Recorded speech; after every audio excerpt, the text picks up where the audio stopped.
Voilà, l'enregistrement est parti. J'ai le plaisir d'accueillir Sarah, Evgenia et Sophia qui vont nous parler de la communauté, la communication et la collaboration pour le partage de pratiques en robotique entre enseignants. Et je remercie nos communicantes d'avoir accepté d'être enregistrées et ensuite que la vidéo soit publique. Je vous cède la parole. Merci beaucoup, Christophe, pour l'introduction. Donc, pour mieux nous organiser, donc notre petite présentation va tout d'abord commencer avec Sarah qui va nous expliquer comment le partenariat et les collaborations qu'elle fait avec Mopsia et Timio. Ensuite, on aura Eugenia qui va nous présenter le projet R2T2 et se focaliser sur la collaboration. Et ensuite, dans une dernière partie, il y aura moi qui vais vous présenter brièvement le projet Roteco et vous parler de la communauté qu'on essaye de créer. Et à la fin, on aura peut-être une petite activité avec Oublap en dépendant du nombre de participants et si vous voulez participer. Donc, on verra par la suite. Alors, je laisse la parole à Sarah. Bonjour tout le monde. Je ne vois pas voilà, les slides qui commencent. Vous m'entendez bien? Oui? OK. Oui. Bonjour tout le monde. Je suis Sarah et je travaille comme responsable des ventes pour l'association Mopsia. Une association non-profit née avec le but de fournir un écosystème complet avec lequel les enseignants peuvent initier les enfants à la science numérique. Donc, aujourd'hui, en fait, nous vivons dans un monde où la technologie est partout. Nous avons tous des smartphones, des tablettes, des ordinateurs, des voitures autonomes même. Mais en même temps, il y a peu de gens qui comprennent un peu comment ça marche vraiment la technologie derrière ces outils. Nous avons pris ces problèmes comme une opportunité pour transformer les enfants d'aujourd'hui des consommateurs passifs à acteurs du monde numérique. Donc, grâce à Mopsia, qui a été créé, comme je disais juste avant, en 2010 par des chercheurs membres du groupe Mobots de l'École polytechnique fédérale de Lausanne, ont créé dans leur laboratoire de robotique son premier robot éducatif Timio.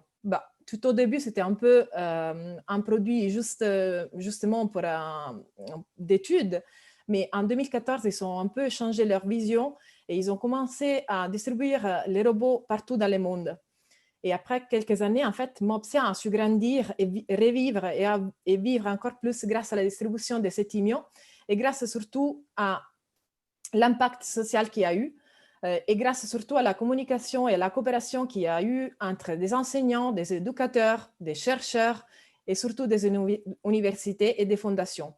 Comme on peut voir dans la prochaine slide, en fait, Mopsia aujourd'hui vit grâce Mopsia fait vivre en fait les projets Timio grâce à tous ces petits et grands en fait coopérations qu'on a avec plusieurs fondations, par exemple comme la fondation Manalapat qui a créé par exemple les livres 1, 2, 3 codés où Timio est mentionné plusieurs fois, ou comme vraiment des écoles comme l'HEP, Vaud, où il y a un centre média qui forme des enseignants à la robotique éducative, ou vraiment comme des associations et des fondations comme Stripes en Italie, où ils forment vraiment des enseignants aussi et ils créent aussi des matériels pédagogiques valides et validés aussi, qui après les enseignants peuvent à nouveau, disons, reproduire dans leur propre classe.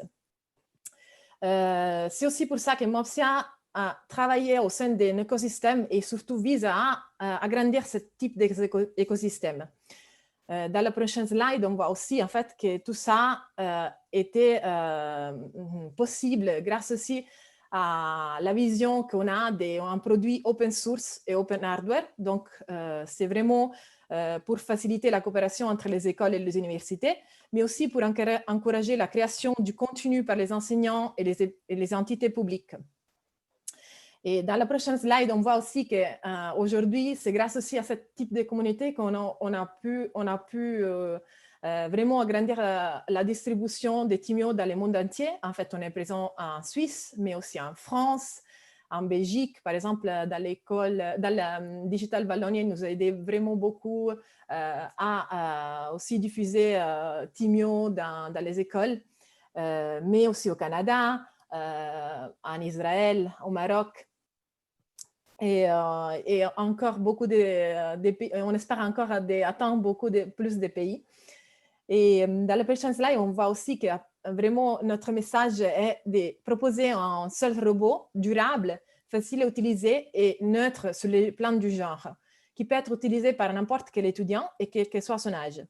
Donc, Timio, aujourd'hui, peut être utilisé vraiment des écoles maternelles, donc à partir de 4 ans.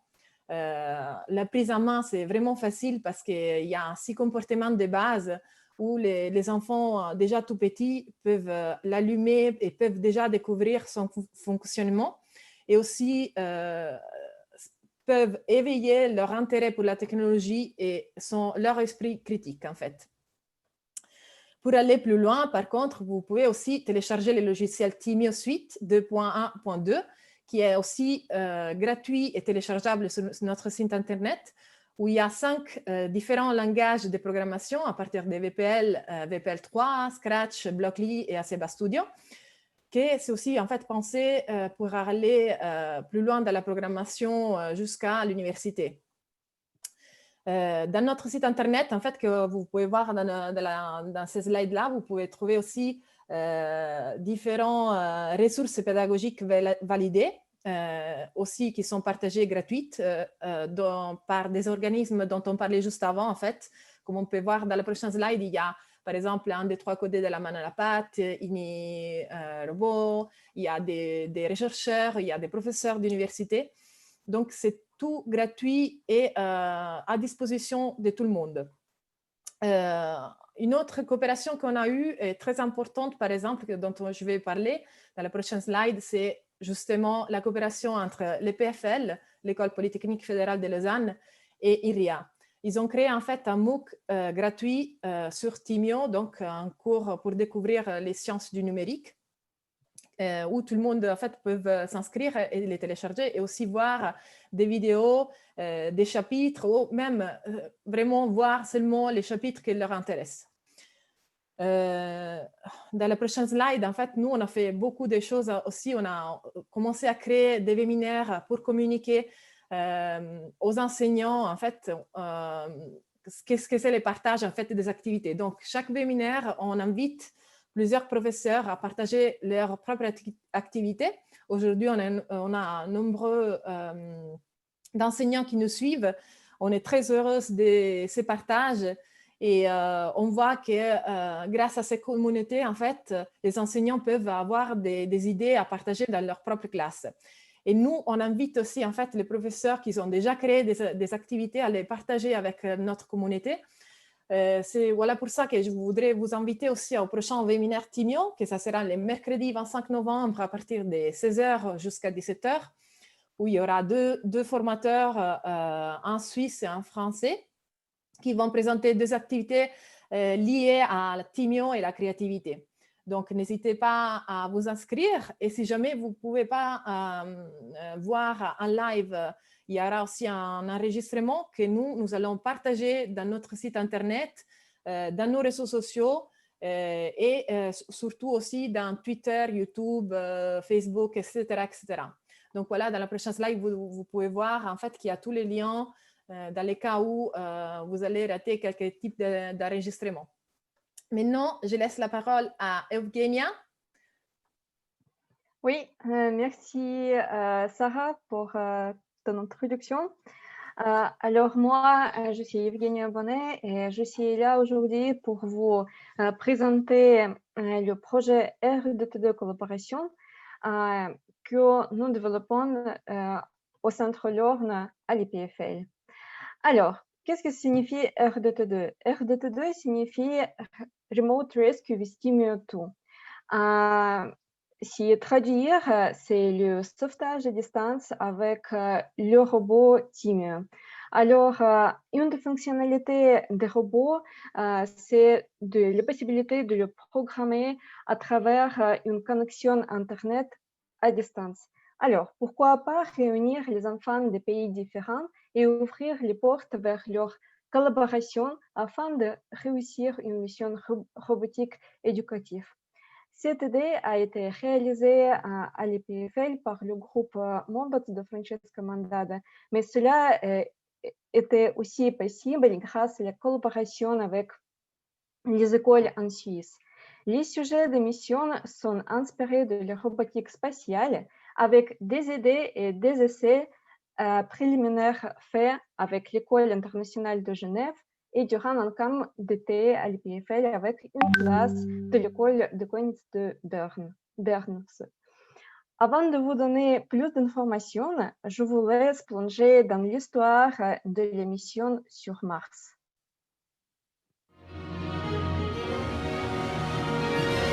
Bonjour et bienvenue dans notre salle de contrôle. Comme vous le savez, il y a plusieurs années, nous avons commencé la colonisation de Mars. Nous avons déposé là-bas plusieurs dizaines de stations d'extraction d'énergie pour alimenter notre colonie sur place. Vous avez été sélectionné et convoqué aujourd'hui car nous avons un gros problème. Une pluie de météorites a endommagé l'une des stations d'extraction d'énergie et les robots Timion n'ont pas été programmés à la base pour résoudre ce problème. Il nous fallait donc une équipe d'experts mondiaux pour résoudre ce problème et reprogrammer les Timion. Vous êtes donc 16 groupes d'experts, les meilleurs du monde. Et vous aurez une tâche collaborative avec plusieurs objectifs. И мы ждем всех вместе. Нам не важно первыми проектами. Somebody needs to be communicating with the other teams, obviously. Voilà, maintenant c'est à vous de jouer, alors bonne chance, on compte sur vous.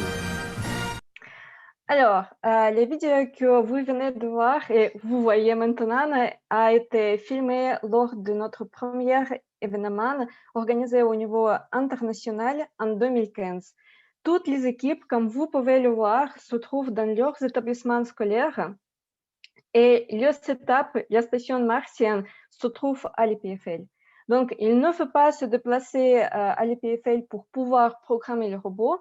Il suffit de rester dans les classes, dans vos pays, pour pouvoir collaborer ensemble, car toutes les activités des équipes se passent en ligne.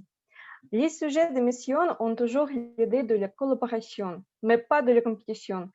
Le but, c'est de venir tous au point final, vers le point final, mais pas venir en premier. Chacune des équipes a le même niveau de responsabilité. C'est pourquoi il est très important d'être bien organisé dans l'équipe et aussi il faut savoir s'organiser avec les autres. C'est pourquoi la collaboration se passe à deux niveaux, et dans la classe et au niveau avec les autres équipes. Cela nécessite aussi de savoir communiquer avec les autres et parfois, il faut même pouvoir communiquer dans une langue étrangère. La programmation de robots à distance est aussi différente par rapport à celle qu'on expérimente toujours avec un robot local dans la classe. Pourquoi? Parce qu'avec le robot local dans la classe, nous avons un résultat immédiat de notre programmation. Par contre, les participants de RDT2 voient le résultat de leur programmation sur un flux vidéo, mais ce flux vidéo a un décalage de temps. Et par exemple, si une équipe de Genève communique le programme au robot qui se trouve sur Mars, alors le robot sur Mars exécute ce programme tout de suite. Par contre, les enfants verront le résultat sur les vidéos seulement dans 30 secondes. Donc, si le programme n'a pas été correctement composé, l'équipe arrêtera leur robot trop tard et cela peut apporter des fautes assez graves et ce sera très difficile de corriger la situation. C'est pourquoi il faut bien réfléchir sur la stratégie que les équipes peuvent faire et organiser pour éviter ce genre de fautes. C'est pourquoi c'est mieux de faire des petits programmes et de bien analyser l'environnement du robot qui se trouve à distance sur Mars, pouvoir réaliser ou reproduire les mêmes situations avec un robot local, tester le programme avec ce robot local et ensuite envoyer le programme sur Mars. Et comme ça, on peut éviter la perte du temps pour corriger des fautes. Tout cela semble assez complexe. Tous les participants et tous les enseignants et même tous les organisateurs, de toute façon, apprennent chaque fois beaucoup. Mais parfois, cette mission semble comme un jeu. Pourquoi? Parce qu'on s'amuse, mais on apprend aussi. Cette activité reste ouverte pour les recherches, pour toutes les institutions et organisations éducatives, pour les écoles, pour les enseignants, pour les élèves et pour tous les feedbacks. Cela nous permet d'adapter et améliorer ce projet au sujet d'actualité en éducation aujourd'hui. Je vous invite sur notre site internet rdtdcollaboration.com où vous pourrez trouver les informations et descriptions de 3 missions existantes à ce moment-là. Mais moi, je donne la parole à Sophie où elle va parler du projet Roteco avec qui on collabore aussi et qui propose les formations à haute école pédagogique dans quelques cantons de notre pays où à la fin de ces formations, ils font les missions RDT2. Merci Evgenia. Donc vous l'aurez compris, avec la présentation de Sarah et Evgenia, on s'est focalisé sur des mots tels que collaboration, communication, communauté. Et maintenant, je vais vous parler de ce projet qui s'appelle le projet Roteco, Robotic Teacher Community, où on essaie justement de créer une communauté d'enseignants autour de la robotique éducative. Donc dans cette slide, vous voyez déjà plein de petits logos. Vous voyez bien qu'on essaie de trouver plein de partenaires pour pouvoir porter ce projet. Alors, vous verrez dans la slide suivante où on a un triangle, d'accord, Evgenia? Oui, merci. Entre institutions, donc on veut rejoindre plein d'institutions, que ce soit de la formation initiale ou continue pour les enseignants, que ce soit des chercheurs, parce que les chercheurs, on a besoin de eux pour faire le lien entre, on va dire, la pratique et puis la théorie. Et évidemment, les enseignants où on veut non seulement avoir les enseignants, on va dire, experts, mais aussi avoir des enseignants novices qui ont peut-être peur de se lancer dans des activités en robotique éducative, vu qu'ils ont peut-être certaines craintes. Et on aimerait faire un effet domino, c'est-à-dire que l'un pousse à l'autre pour pouvoir réaliser de telles activités. Alors, dans la slide suivante, merci. Donc, on se demande, mais comment on va pouvoir pousser à créer cette communauté? Comment est-ce que le projet s'est agrandi? Donc, oui, nous avons la plateforme Roteco. Donc, je vous laisserai après aller l'explorer. C'est très facile, www.roteco.ch. Mais en plus de la plateforme où on met des news, des events, des informations de formation, on s'est dit, pour créer une communauté, il faut aussi des événements. Alors, effectivement, au début, on avait des événements physiques, mais avec le Covid, on a fait de plus en plus d'événements virtuels et on essaie de participer pour qu'il y ait une vraie relation qui se crée entre les enseignants. Ensuite, nous avons aussi des ressources, c'est-à-dire des ressources qui viennent des enseignants eux-mêmes, c'est-à-dire qu'ils partagent dans la plateforme, mais aussi des ressources qui viennent des institutions, on va dire, spécialisées dans la formation d'enseignants. Et nous avons toute la catégorie communication. Comme vous l'avez vu avec le projet de Mopsia et puis de R2T2, nous avons une présence dans les réseaux sociaux, que ce soit Twitter, Facebook, YouTube, etc. Les enseignants, ils y sont présents et on utilise justement ces moyens de communication pour communiquer avec eux. Et puis évidemment, comme Evgenia vous l'a dit, on a aussi les formations où on essaie de promouvoir les formations de nos partenaires et aussi de nous-mêmes créer certaines petites formations. Alors, dans la slide suivante, je vous ai mis juste un screenshot des activités que les enseignants y partagent entre eux, d'accord? Donc, ça n'inclut pas que des activités avec Timio, mais avec d'autres robots. Donc, le but est vraiment que les enseignants ils puissent partager des robots, par exemple, avec Ozobot ou avec d'autres outils, Scratch, etc. Slide suivante.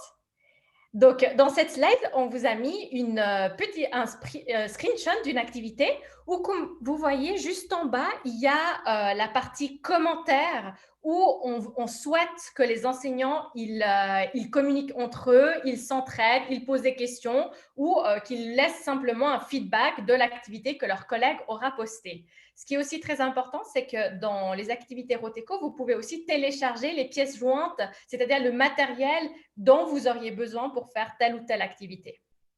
Tu peux passer à la slide suivante.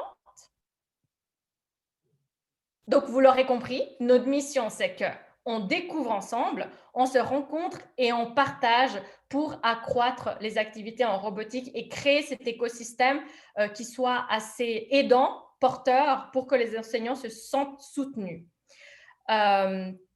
Tu peux partir à la slide suivante. Merci, Evgenia. Donc là, on vous a juste mis tous les moyens de communication.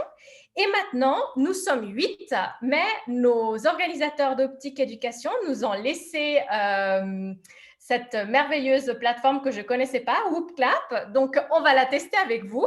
Donc, je vous invite à aller à ce site-là. Alors, je vais essayer de copier, comme ça, on pourra donner notre avis. Voilà. Donc, j'ai mis dans le chat. Donc, vous cliquez dessus. Ou sinon, si vous avez un téléphone portable, vous pouvez faire un screen de la petite image, là, du code barre. Et je vais partager mon écran pour vous lancer les petites questions de sondage qu'on a pour vous. On va essayer de jouer le jeu, même si on est peu. Alors, est-ce que vous voyez la première question? J'ai juste besoin d'une confirmation. Oui? OK, super. Alors, il n'y a pas de réponse juste ou mauvaise, d'accord? On a juste besoin de votre avis parce qu'on va faire un nuage de mots. Et la première question est, qu'apporte selon toi la collaboration auprès de tes élèves enfants?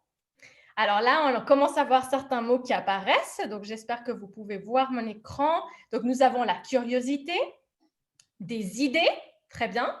Ce qui est intéressant, c'est que ces mêmes deux mots, en fait, ça me fait penser qu'on aurait pu aussi poser la question « Qu'apporte selon toi la collaboration auprès non seulement des élèves, mais aussi des enseignants ?» Ça va pour les deux. Nous avons des réflexions, l'évolution. Alors, je suis curieuse de savoir l'évolution. Est-ce que c'est dans le sens du départ jusqu'à la fin? J'imagine. Nous avons curiosité à nouveau, conflits sociaux, créativité et entraide.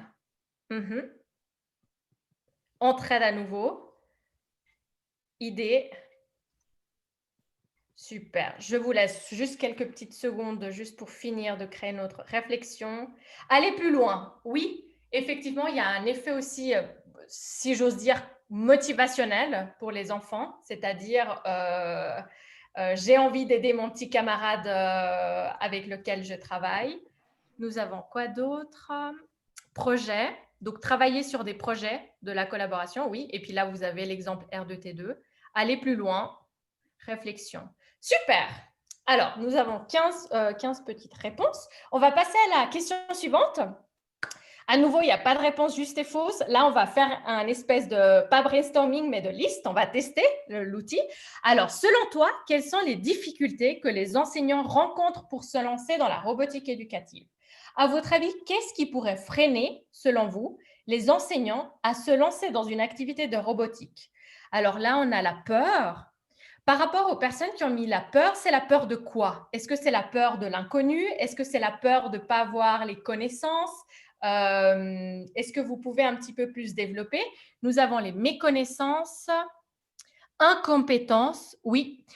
C'est vrai qu'il y a des enseignants qui éprouvent, comment est-ce que je pourrais dire, cette crainte, surtout pour le secondaire, de se trouver face à des questions d'élèves qui ne pourraient pas répondre. Et c'est pour ça qu'il y a, je pense, cette peur. Peur que les enfants sachent plus que nous, effectivement. On pourrait se poser la question, est-ce qu'il y a un clivage entre générations aussi? Syndrome de l'imposteur, peur de leur incompétence, manque de matériel. Alors, pour le manque de matériel, par exemple, je vous donne… là, on s'est rendu compte, en tout cas en Suisse, qu'on voulait… sur Roteco, mettre dans la phase 3 de la plateforme, mettre une page où les enseignants ils pourraient, par exemple, avoir toutes les informations d'où est-ce qu'ils peuvent emprunter du matériel. Je ne sais pas comment ça se passe en Belgique, au Canada ou en France, mais ça serait aussi intéressant de s'intéresser à quels sont les moyens pour les enseignants d'avoir le matériel. Manque de formation et puis le changement difficile de se lancer. Merci beaucoup pour toutes ces réponses parce qu'on recueille justement vos données. Donc, c'est très riche pour nous pour essayer de comprendre et puis continuer à grandir. On va passer à la question 3 où on vous pose la question « Pourquoi, selon toi, une communauté d'enseignants est-elle importante ?» Alors, est-ce qu'elle est…